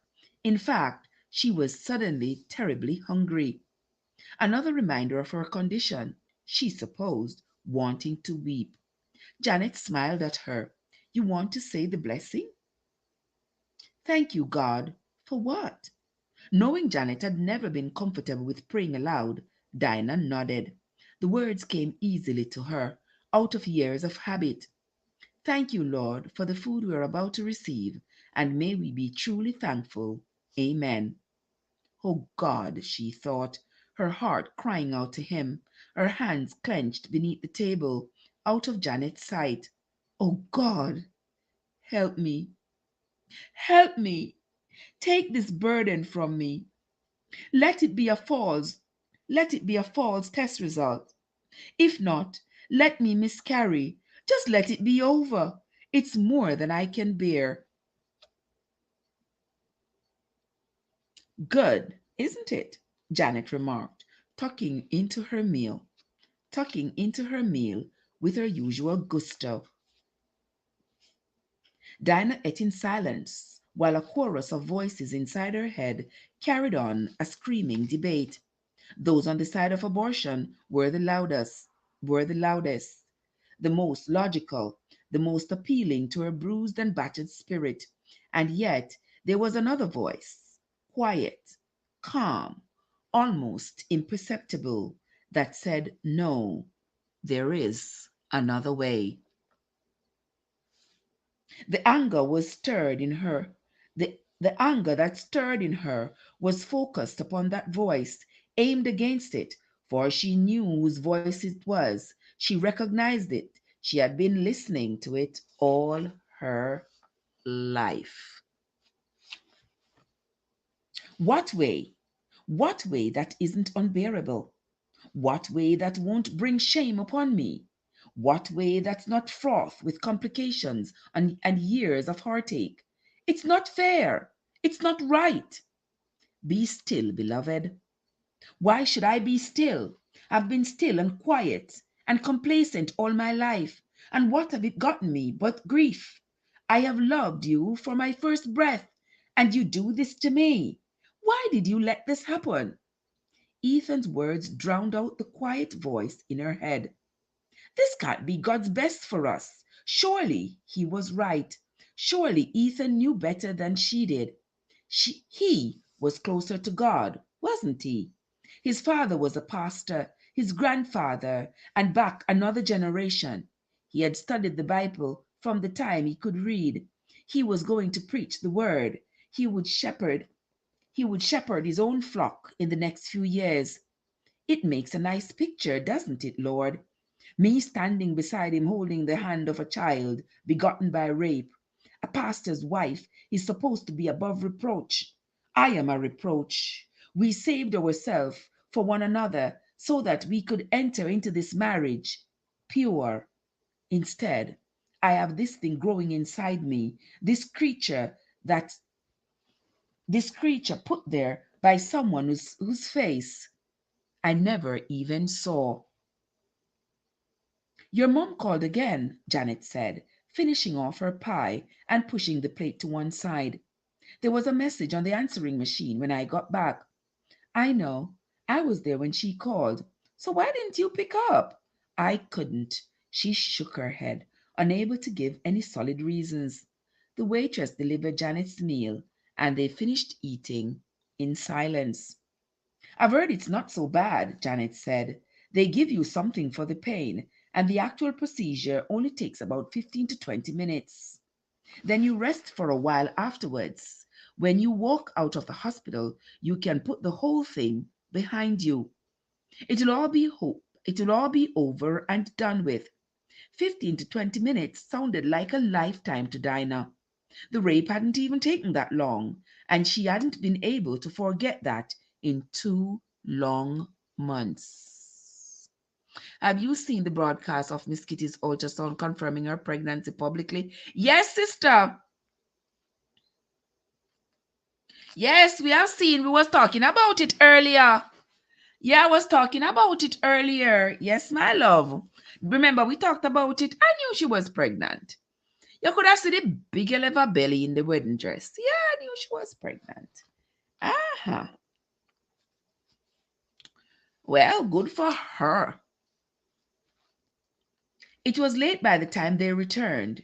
Ethan wasn't waiting at the dorm, but he had left a message. I'm praying for you. I know you'll do the right thing after you think it over. Love, Ethan. She knew what his prayers involved. In truth, they were probably not much different from her own. Janet returned to her studies. Dinah opened her own books and tried to concentrate. She had barely passed the English exam and knew her grades were falling. She'd lose her scholarship if she didn't get her mind focused soon. Another reason for having it over and done with. She had to make a decision. The longer you wait, the harder it will be. I'm done in, Janet said, snapping a book shut and stacking it with the others on her desk. I can only cram in so much biology at a time. She gathered her toiletries and headed out the room. When she returned, face scrubbed, teeth brushed, and short hair brushed, she did Dinah. She bid Dinah good night and went to bed. She was asleep almost immediately. Dinah sat on her bed with her back against the wall, still reading, still trying to get the information into her head. She stared at the printed page, feeling a hopeless lethargy gripping her. What was the use of any of it? None of it made sense to her. And what did seem useless? And what did seemed like useless information. Lord, is it all right with you if I do this?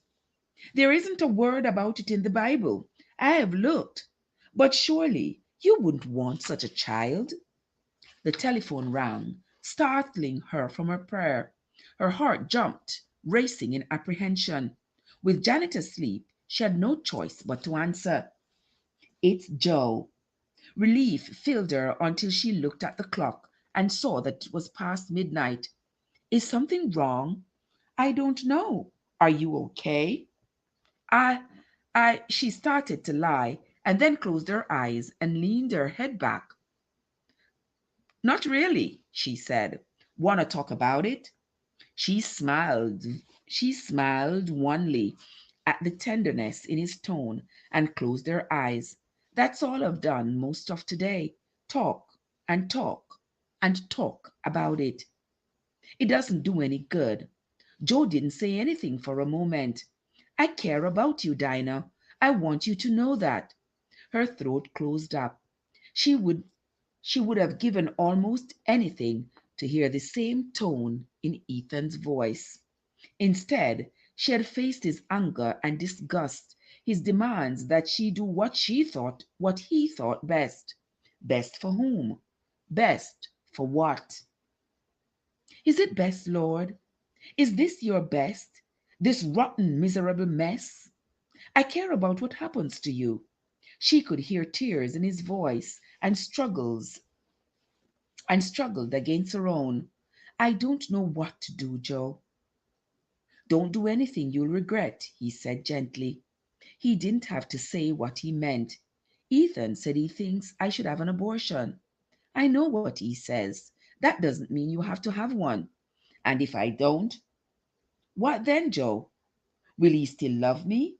Ethan says this isn't God's best for us.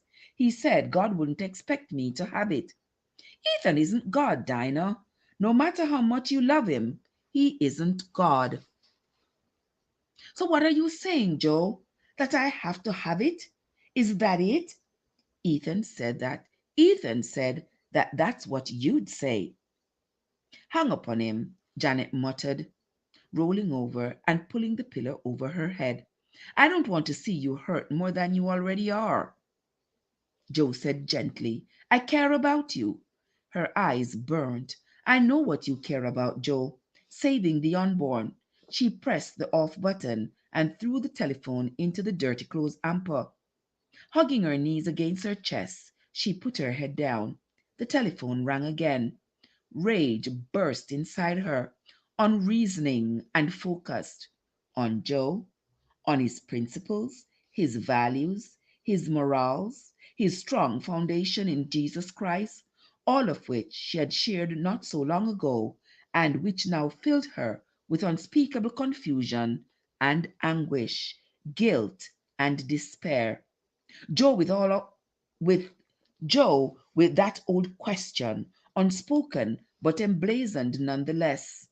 What would Jesus want you to do? Jumping up, she pushed the portable telephone deep into the clothes. Snatching up her pillow, she pressed it down into the hamper, muffling the insistent ringing. When it didn't stop, she grabbed her towel and went out the door.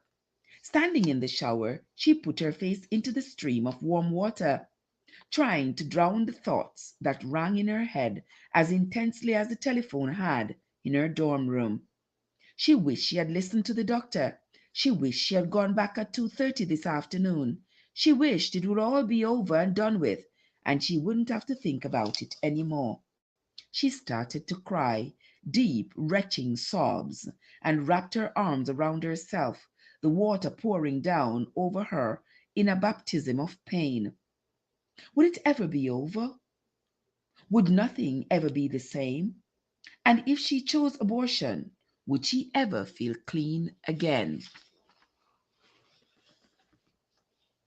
She not gonna feel clean again. She's not going to feel clean again. I cannot even imagine being violated in that fashion. Being violated in that fashion. And to think that you have kept yourself pure for your husband and you are this close to being married. This close. And then some loser come about and stole that moment from not just you, but from your future husband. And I understand that Ethan is angry. I would be angry too. Who wouldn't be angry? Anybody would be angry because that is the worst violation a man could do to a woman. And now to think that she's also pregnant, carrying the child of the rapist, that has made it even worse. But that's where we're going to end the reading for tonight, my friends. When we come back tomorrow, join me tomorrow morning when we will be doing the Bible reading. And also, we will do a few minutes of the book reading as well. Once again, I want to say thanks to everybody who came into the live. Continue to like up the live, guys. Continue to like up my videos. I sincerely appreciate you all.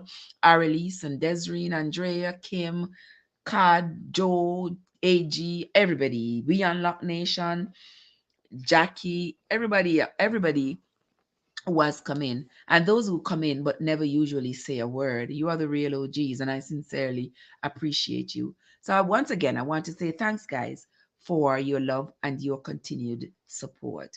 Until next time, this is Trev from Trev Essence, where your journey matters. Have yourselves a great day, everybody. Oh, great night, I should say.